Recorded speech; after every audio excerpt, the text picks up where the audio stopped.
बड़ी खबर लगातार आज तक आप तक पहुंचा रहा है। सीए लागू होने के बाद देश के अलग अलग हिस्सों में सुरक्षा के बेहद पुख्ता बंदोबस्त किए गए हैं। राजधानी दिल्ली के कुछ हिस्सों में सुरक्षा व्यवस्था बढ़ा दी गई है। सीए लागू होने के बाद हाई अलर्ट पर है दिल्ली पुलिस। दिल्ली पुलिस की ओर से राजधानी दिल्ली के कुछ हिस्सों में सुरक्षा बढ़ा दी गई है। नॉर्थ ईस्ट दिल्ली में पुलिस की पेट्रोलिंग लगातार जारी है। शाहीन बाग दिल्ली की तस्वीरें भी हम आपको टीवी स्क्रीन पर दिखा रहे हैं। सोशल मीडिया पर भी नजर रखी जा रही है ताकि किसी को भड़काकर माहौल को खराब करने की कोशिश अराजक तत्वों की ओर से नहीं की जाए। सीए लागू होने के बाद हाई अलर्ट पर है दिल्ली पुलिस। सोशल मीडिया पर भी खास नजर रखी जा रही है। 6 अल्पसंख्यक समुदाय को नागरिकता देने का कानून लेकर आई, जिसको इम्प्लीमेंट कर दिया गया। हिंदू, सिख, बौद्ध, पारसी ये तमाम वो लोग हैं जो पड़ोसी मुल्कों में रहते हैं और वहां से अगर वो धर्म के आधार पर प्रताड़ित किए जाते हैं तो फिर उनको भारत की नागरिकता मिल जाएगी। इसको लेकर काफी पहले से ही तैयारी थी और फिलहाल अभी सीए के लागू होने के बाद माहौल खराब ना हो उसको लेकर दिल्ली पुलिस का ये बड़ा अलर्ट है। हमारे साथ हमारे संवाददाता जितेंद्र बहादुर लगातार जुड़े हुए हैं। जितेंद्र, दिल्ली से क्या खबर है? राजधानी के वो कौन कौन से इलाके हैं जहां पर सुरक्षा के कड़े इंतजाम किए गए हैं? और देखिए चित्रा, देश भर में सुरक्षा एजेंसियों को इस तरीके की हिदायत दी गई है कि जो लोग सोशल मीडिया पर सीए को लेकर के भ्रामक जानकारियां फैलाने की कोशिश में जुटे हुए हैं, उन तमाम पोर्टल, चाहे वो ऑनलाइन हो या फिर ट्विटर पर, उनकी तरफ से इस तरीके की अगर जानकारी दी जाती है तो उस पर नजर रखी जाए और इन लोगों के खिलाफ कड़ी कार्रवाई की जाए। इस बात के निर्देश खुफिया एजेंसियों को, साथ ही जो पुलिस है उनको दिया गया और इसलिए दिया गया है क्योंकि अलग अलग स्थानों पर इससे पहले देखा गया था कि जब सीए कानून ये पास हुआ था तो उस दौरान चाहे वो दिल्ली का शाहीन बाग हो, लखनऊ के अलग अलग इलाकों में बहुत सारे लोग वहां पर धरना प्रदर्शन करने के लिए बैठ गए थे। तो इस वजह से इस कानून को लेकर के इस तरीके की जानकारी सुरक्षा एजेंसियों की तरफ से दी जा रही है कि अलग अलग इलाकों में, देश के तमाम हिस्सों में जहां पर सुरक्षा एजेंसियों के से जुड़े हुए लोग वहां पर तैनात हैं, उनको इस तरीके की जानकारी दी गई है। खुफिया एजेंसियों को अलर्ट किया गया है कि अगर उनकी तरफ से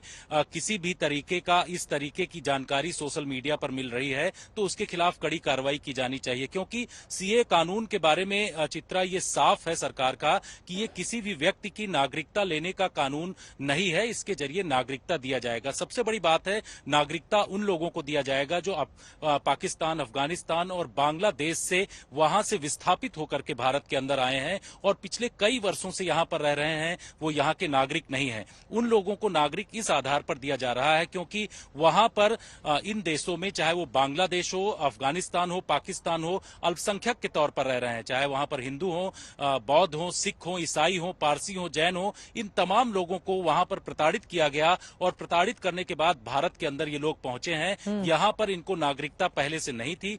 ये कहा जा रहा है कि 31 दिसंबर 2014 से पहले जो लोग यहां पर मौजूद हैं उनको नागरिकता दी जाए और इस बात को लेकर के केंद्र सरकार की तरफ से उनकी पूरी मंशा साफ है और अब जो रूल्स हैं वो नोटिफाई किए जा रहे हैं। अब से थोड़ी देर बाद इसका गजट नोटिफिकेशन भी जारी होगा चित्रा, और उसमें तमाम चीजें ये क्लियर कर दी जाएंगी कि किस तरीके से जो लोग विस्थापित होकर के भारत में इस वक्त रह रहे हैं उनको नागरिकता के लिए भरना कैसे है, किस तरीके के नियम और कानून के तहत उनको अपना नागरिकता लेना है, ये तमाम चीजों की जानकारी उसमें दिया जाएगा और किसी को कोई दिक्कत नहीं होगी। जो वहां से विस्थापित होकर के आए हैं उनको नागरिकता दी जाएगी, लेकिन भारत में जो व्यक्ति रह रहे हैं उनको किसी भी तरीके से नागरिकता लेने का कोई इसमें कानून नहीं है। बिल्कुल, इस बात को दर्शकों को समझा दें कि जिन लोगों के पास भारत की नागरिकता है उन्हें किसी भी प्रकार का कोई असर उनके ऊपर नहीं पड़ने जा रहा।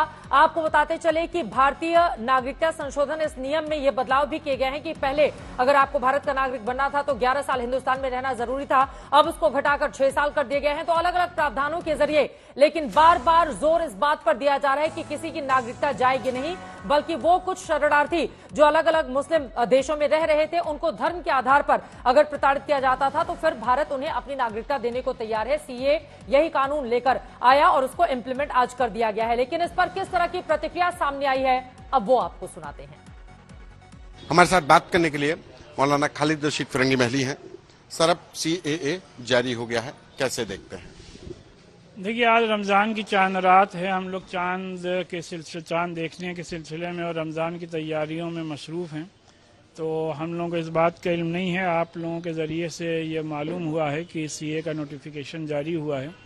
अब ये नोटिफिकेशन क्या है, इस सिलसिले में क्या रूल रेगुलेशन फ्रेम किए गए हैं, इसको हम लोगों की जो लीगल कमेटी है वो स्टडी करेगी, उसके बाद ही कोई बात कही जा सकती है। लेकिन जो हुकूमत के जिम्मेदारों की तरफ से अभी तक बातें आई हैं कि इससे किसी की सिटीजनशिप नहीं ली जाएगी, और जाहिर सी बात है ये हम सबका मुल्क है और कोई भी शख्स किसी को भी अपने मुल्क से नहीं निकाल सकता।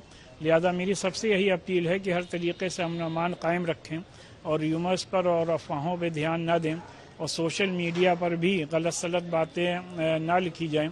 और ये रमज़ान का मुबारक महीना है, इस महीने को इबादत में गुजारें, और जब लीगल कमेटी पूरी बात को स्टडी कर लेगी तो तफसील से बात मुल्क के सामने रखी जाएगी। चांद भी दिख चुका है। आपको बता दें कि रमजान के पाक महीने की वो बात कर रहे थे और इसी के साथ ही शांति व्यवस्था बनाए रखने की अपील भी कर रहे थे। हिमांशु मिश्रा हमारे संवाददाता भी हमारे साथ जुड़ चुके हैं। हिमांशु, असदुद्दीन ओवैसी का भी ट्वीट आया है, उन्होंने लिखा है आप क्रोनोलॉजी को पहले समझिए, पहले चुनाव का मौसम आएगा, फिर सीए के नियम आएंगे। सीए पर हमारी आपत्तियां जस की तस हैं, विभाजनकारी है, गोडसे की सोच पर आधारित है, मुसलमानों को दोयम दर्जे का नागरिक बनाना चाहता है। ये तमाम बातें उनकी ओर से लिखी जा रही हैं, लेकिन सरकार की ओर से क्या व्यवस्था की गई है? किसी की नागरिकता छीनी नहीं जाएगी जो पहले से भारत का नागरिक है। मुस्लिमों को कैसे भरोसे में लेने की कोशिश की जाएगी, क्योंकि एक भ्रम की स्थिति इसको लेकर हिमांशु बनी हुई है, उसको कैसे समझाएंगे आप? सरकार की क्या है तैयारी इसको लेकर? देखिए चित्रा, बिल्कुल मैं आपको बता दूं कि सीए जो है वो किसी की नागरिकता छीनने के लिए नहीं है, बल्कि नागरिकता देने के लिए जो है ये कानून है। 2014 31 दिसंबर तक जो लोग पाकिस्तान, अफगानिस्तान, बांग्लादेश और भूटान और म्यांमार से आए हैं, 5 लोग हैं, बुद्ध हैं, हिंदू हैं, जैन हैं, पारसी हैं, इन कम्युनिटीज के जो लोग आए हैं उनको नागरिकता देने की बात है। इसमें नागरिकता छीनने की बात कहीं नहीं है। सीए और एनआरसी को आपको अलग अलग रूप में देखना पड़ेगा। ये सीए का बिल है, यानी कि सिटीजन अमेंडमेंट एक्ट। यहां पर लोगों को नागरिकता दी जा रही है। इससे पहले भी जो है इसी कानून के तहत जो है वो समय समय पर बाहर से आए कम्युनिटीज के या रिलीजियस के जो लोग हैं उनको नागरिकताएं दी गई हैं।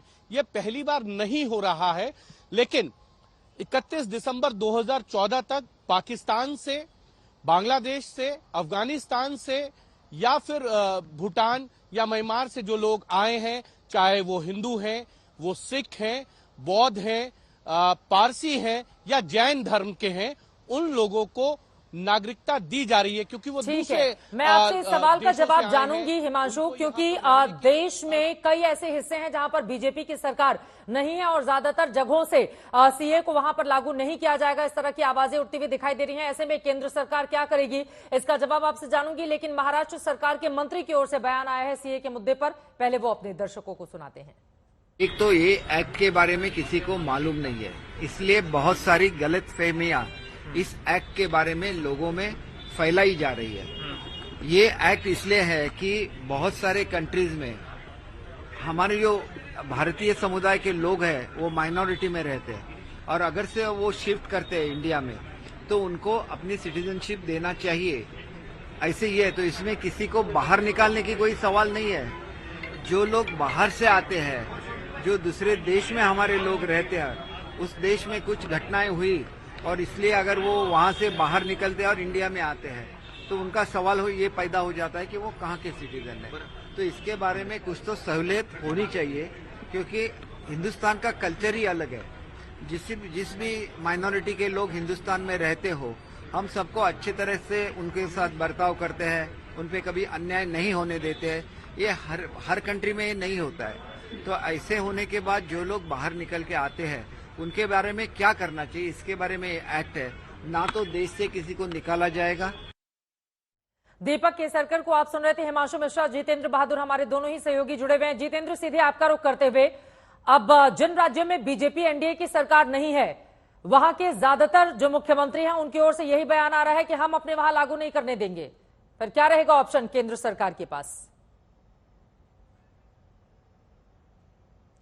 देखिए चित्रा, केंद्र सरकार जो रूल्स नोटिफाई कर रही है उसमें ये तमाम चीजों की जानकारी दी जाएगी कि जो नागरिक जिन राज्यों में रह रहे हैं विस्थापित होकर के, वो चाहे पाकिस्तान, अफगानिस्तान, बांग्लादेश से आए हों, उन लोगों को ऑनलाइन जो पोर्टल बनाया जा रहा है उस पोर्टल में उनको पूरी विस्तृत जानकारी देना होगा। उसके बाद केंद्र सरकार के पास ये अधिकार होगा कि केंद्र सरकार उनको नागरिकता देगा। यानी केंद्र सरकार ने अपने पास वो तमाम ताकत रखी हुई है जिसके आधार पर जो व्यक्ति विस्थापित होकर के भारत में इस वक्त पिछले कई वर्षों से रह रहे हैं उनको नागरिकता देगा। तो ऑनलाइन इसको भरना होगा। इसमें किसी भी राज्य के जो वहां के अधिकारी हैं या फिर किसी राज्य सरकार को ज्यादा दिक्कत इसमें नहीं होनी चाहिए। राज्यों से सिर्फ ये सहूलियत ली जाएगी कि वहां के जिस जिले में जो लोग रह रहे हैं विस्थापित होकर के, उन राज्यों के डिस्ट्रिक्ट मजिस्ट्रेट को सेंटर की तरफ से इस तरीके का आदेश जा सकता है जिसमें कहा जाएगा कि वो तमाम लोगों की जो स्थिति है या तमाम लोगों की जो संख्या है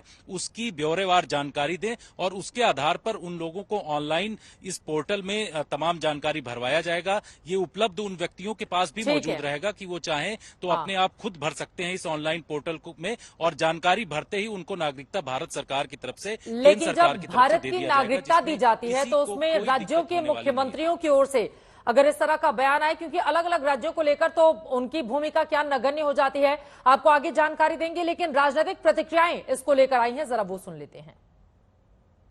तो अब ये सब करके हिंदू मुसलमान करेंगे, भारत पाकिस्तान करेंगे, भारत बांग्लादेश करेंगे। एक खेल, आखिरी खेल उनका चल रहा है, चलने दो, लागू होने दो। 370 भी हटाया, क्या किया कश्मीर में? कश्मीरी पंडित आ गए घर में। ये खेल करते रहते हैं लोग। बोला ना 370 हटा के, अभी 370 हमने हटा दिया। ये कांग्रेस को नहीं जमा, हमने किया। कश्मीरी पंडित आ गए, पीओ के आ गया, लाने वाले थे। लद्दाख में चीन घुस गया, बाहर निकाला? नहीं निकाला। अभी जब तक चुनाव है तब तक सीए खेलेंगे, खेलने दो। मैं भारत के प्रधानमंत्री जी का, नरेंद्र मोदी जी का और भारत के गृह मंत्री श्री अमित शाह जी का धन्यवाद करता हूं, जो लंबे समय से हमारी मांग थी कि देश में सीए लागू होना चाहिए, और जो हमारे भाई हैं अफगानिस्तान से, पाकिस्तान से या बांग्लादेश से आए हैं, जिनके धर्म के ऊपर जब बन आई, जिनके धर्म के कारण उनको प्रताड़ित किया गया और उनको मजबूर किया गया कि अपना धर्म छोड़ो, उन्होंने देश छोड़ दिया लेकिन धर्म नहीं छोड़ा, ऐसे लोगों को भारत के अंदर नागरिकता दी जाए। इसके लिए जो आज भारत की सरकार ने आज ये फैसला लिया है, इसको लागू किया है, इसके लिए मैं भारत के प्रधानमंत्री जी का और गृह मंत्री जी का फिर से धन्यवाद करता हूं। দেখুন, আমরা বারংবার বলেছি যে সিটিজেনশিপ অ্যামেন্ডমেন্ট অ্যাক্ট অর্থাৎ সিএ এটা তৈরি হয়েছে প্র্যাকটিক্যাল গ্রাউন্ড লেভেলে ইমপ্লিমেন্টেশন হওয়ার জন্য, এবং অসংখ্য মানুষ যারা রয়েছে ধর্মীয়ভাবে প্রতারিত হয়ে যারা ভারতবর্ষে এসে আশ্রয় নিয়েছে তাদের প্রত্যেকের জন্য এই আইন অত্যন্ত ফলপ্রসূ হবে। এবং এই আইন নাগরিকত্ব দেওয়ার আইন, একটা লোকেরও নাগরিকত্ব এই আইনের মাধ্যমে যাবে না, এটা আপনার অন ক্যামেরা আমি নিশ্চিত করে বলে দিচ্ছি। अलग अलग जो राजनीतिक प्रतिक्रियाएं आई हैं वो आपने देख लिया है, लेकिन सीए एनआरसी को लेकर इस देश ने विरोध का एक स्वरूप भी देखा है। ऐसे में अब सरकार के सामने चुनौती बड़ी है। लोगों को कैसे, खासतौर से जो मुस्लिम समुदाय के लोग हैं, अब उनकी तरफ से जिस तरह की प्रतिक्रियाएं कुछ विशेष करके राजनीतिक दलों की ओर से आ रही हैं, उस पर अब सरकार आगे क्या करेगी, ये बड़ा सवाल बना हुआ है।